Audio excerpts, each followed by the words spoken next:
কালো দাঁত অথবা হলদে দাঁত দুধের মতো দবদবে স্বাদ হবে। কোনো প্রকার দামি ট্রিটমেন্ট করা লাগবে না, কোনো প্রকার দামি পেস্ট ব্যবহার করা লাগবে না। কিচেনে থাকা মাত্র কয়েকটা উপকরণ দিয়ে আজকে এমন একটা রেমেডি তৈরি করে আপনাদের সাথে শেয়ার করব, আপনারা দেখে নিজেরাই অবাক হয়ে যাবেন যে এত অল্প সময়ের মধ্যে কীভাবে হলদে দাঁত অথবা কালো দাঁত দবদবে সাদা হয়ে গেল।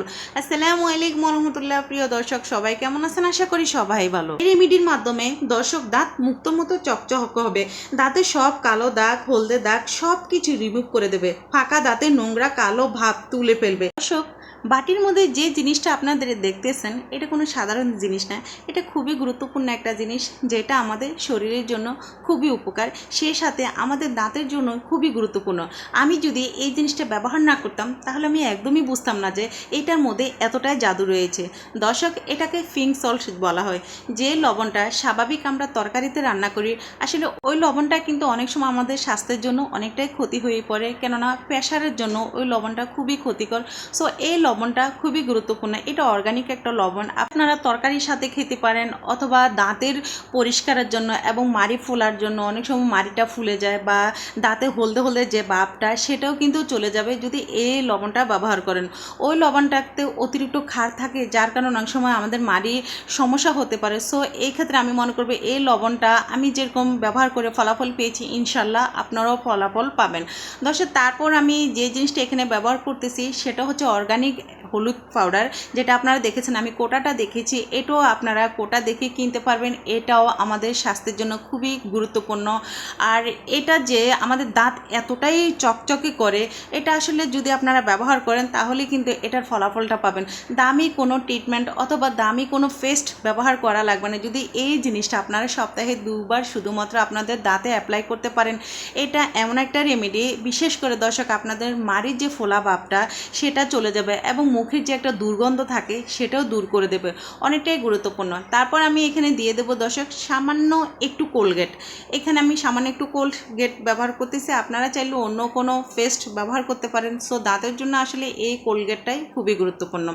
দর্শক, এই যে পিঙ্ক সল্টটা আমি ব্যবহার করলাম, আপনারা দেখেছেন এটা সামান্য একটু ব্যবহার করেছি, অতিরিক্ত ব্যবহার করার একদমই দরকার নেই। দর্শক দেখুন, এইভাবে আমি এটাকে খুব ভালোভাবে নেড়েচেড়ে নিচ্ছি। হ্যাঁ, আরেকটা কথা বলি, অনেকের প্রশ্ন থাকতে পারে যে পিঙ্ক সল্টটা যদি না পাই তাহলে কি করবে। সেক্ষেত্রে আমি একটা পরামর্শ আপনাদের দেবো, সরাসরি কখনো লবণ দাঁতে ব্যবহার করবে না। লবণটাকে চুলা একটু ভালো করে তেলে তারপর আপনারা ব্যবহার করবেন। তাহলে কি এখানে সাদা যে লবণটা সেখানে যে ক্ষার থাকে সেটা তালার মাধ্যমে চলে যাবে, তখন আপনারা এটা ব্যবহার করতে পারেন, কোনো সমস্যা না। এই তো দর্শক, এই যে পেস্টটা আমি দিয়ে দিলাম, পেস্ট দেওয়ার পর আমি এটাকে একটু ভালো করে মিশিয়ে নিচ্ছি। এখানে সামান্য একটু পেস্ট দিলে চলো, অতিরিক্ত পেস্ট দেওয়ার কোনো দরকার নেই। এটা খুবই গুরুত্বপূর্ণ একটা রেমেডি, অল্প একটু ব্যবহার করলে চলে। তারপর আমি যে জিনিসটা ব্যবহার করতেছি আপনারা দেখলেন দর্শক, এটা হলো ইনো, যেটা আমরা হজমের জন্য খেয়ে থাকি। এই ইনো কিন্তু বিশেষ করে আমাদের দাঁতকে একদমই চকচকে রাখতে 100% কাজ করে। এখানে আমি সামান্য একটু ইনো ব্যবহার করেছি। যদি এই পেস্টটা আপনারা একটু বেশি তৈরি করে রাখতে চান সেই ক্ষেত্রে ইনুর পরিমাণটা একটু বাড়িয়ে দিবেন। দর্শক, এই তো এভাবে ইনু দিয়ে তারপর আমি এটাকে একটু ভালো করে নেড়েচেড়ে নিচ্ছি। আর চেষ্টা করবেন ইনু দেওয়ার পর দেখুন এটার কালারটা কিন্তু অনেকটাই পরিবর্তন হয়ে যাচ্ছে, আর এভাবে কিন্তু এটা একটু পরিবর্তন হয়ে যাবে। ইনু দেওয়ার পর আপনারা যে কাজটা করবেন, অবশ্যই চেষ্টা করবেন এটাকে ভালো করে মিশিয়ে নিতে।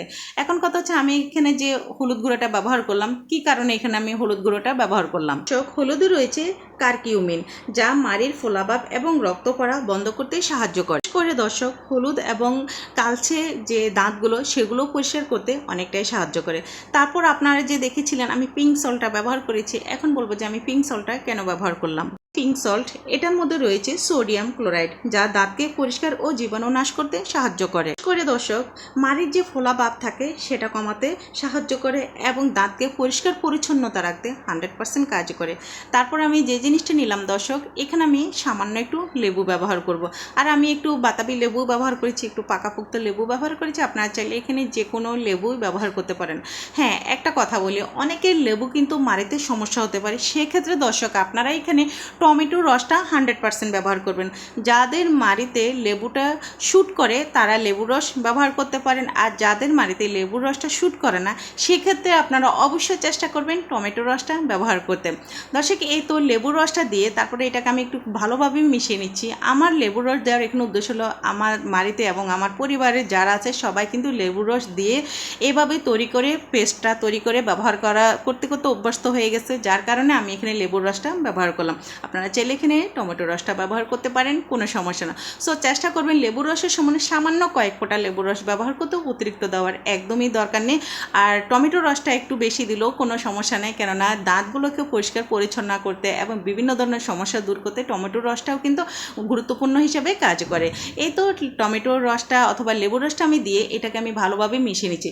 দেখুন দর্শক, লেবুর রসটা দেওয়ার সাথে সাথেই কিন্তু এখানে একটু ভালোভাবে এটা একটু ফোলা ফোলা ভাব হয়ে গেছে, আর এইভাবে কিন্তু কয়েক মিনিটের জন্য আমি এটাকে একটু রেস্টে রেখে দেবো। এখানে লেবুর রসটা দেওয়ার উদ্দেশ্য হলো দর্শক, আমি বলি লেবুতে প্রচুর পরিমাণ ভিটামিন সি রয়েছে, আর ভিটামিন সি এর অভাবে আপনারা লক্ষ্য করবেন আমাদের মাড়ি থেকে কিন্তু রক্ত পড়ে, দাঁত ফাঁকা ফাঁকা বাঁক হয়ে যায়, মাড়ি ফোলা ভাব হয়ে যায়, আর মুখ থেকে কেমন ধরনের একটা দুর্গন্ধ আসে, সব কিছু কিন্তু ড্যামেজ করে দেয় এই লেবুর রস।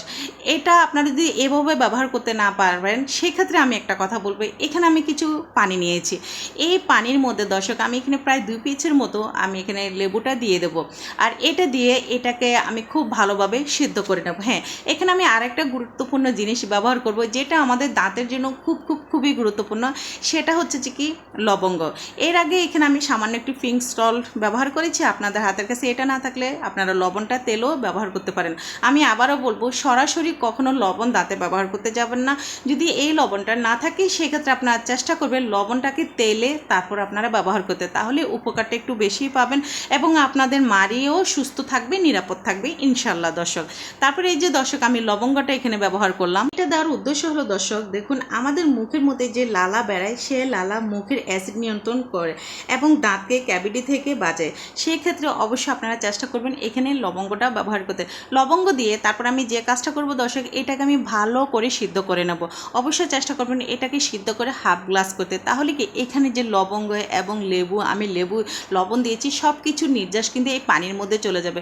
দর্শক, আমি গ্যারান্টি দিয়ে বলতে পারি যে এই পানিটা যদি আপনারা সকালে ঘুম থেকে উঠে সাথে সাথে যদি এটা দিয়ে আপনারা মুখটা পরিষ্কার করেন, 100% আপনাদের মুখে কোনো প্রকার দুর্গন্ধ থাকবে না এবং কোনো প্রকার ব্যথা থাকবে না, ফোলাভাব থাকবে না।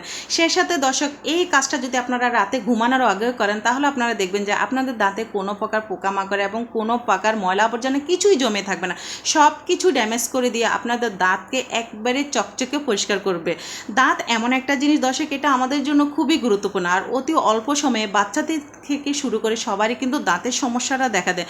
সো দর্শক, আমার আজকের এই রেমেডিটা আমি মনে করব যদি আপনারা প্রতিনিয়ত এটা কন্টিনিউ করতে পারেন, ইনশাল্লাহ আপনাদের দাঁতের সমস্যা নিয়ে কখনো ডাক্তারের কাছে যাওয়া লাগবে না এবং কখনো দামি দামি ওষুধ খাওয়া লাগবে না, দামি দামি পেস্টও ব্যবহার করা লাগবে না। শুধু এই ট্রিটমেন্টের মাধ্যমে ইনশাল্লাহ আপনাদের দাঁত থাকবে একেবারে সুস্থ এবং নিরাপদ। এই রেমেডিটা দর্শক আপনারা চেষ্টা করবেন অবশ্য রাতে ঘুমানোর আগে এটা অ্যাপ্লাই করতে, তাহলে কি এটার কার্যকারিতাটা একটু বেশি করবে, কেননা মুখের মধ্যে সারাদিন খাওয়ার পর যে ময়লা আবর্জনা জমে থাকে সেটা একেবারে পরিষ্কার করে দিয়ে দাঁত একেবারে হীরের মতো চকচকে থাকবে। আমি মনে করবো আমার আজকের এই ভিডিওটা অবশ্যই আমার ভিউয়ার্সদের কাছে খুবই ভালো লাগবে। যদি আজকের ভিডিওটা একটু আপনাদের কাছে গুরুত্বপূর্ণ লাগে এবং ভালো লাগে তাহলে শেয়ার করতে একদমই ভুলবেন না। দর্শক, যে পানিটা আমি আপনাদের দেখিয়েছি এই পানিটা খুবই গুরুত্বপূর্ণ।